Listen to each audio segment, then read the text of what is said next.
ito na ano ko na. Wait lang. Lalagyan ko na ng tubig.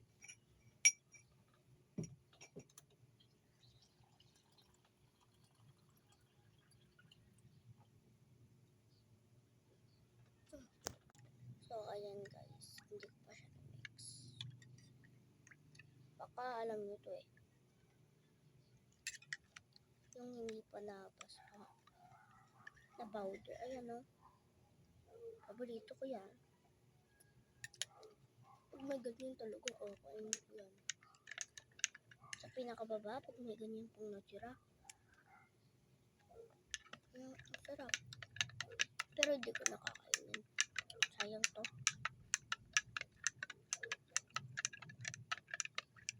Asang-asang mo yung Bear Brand. Wait lang. So, hinat ko yun.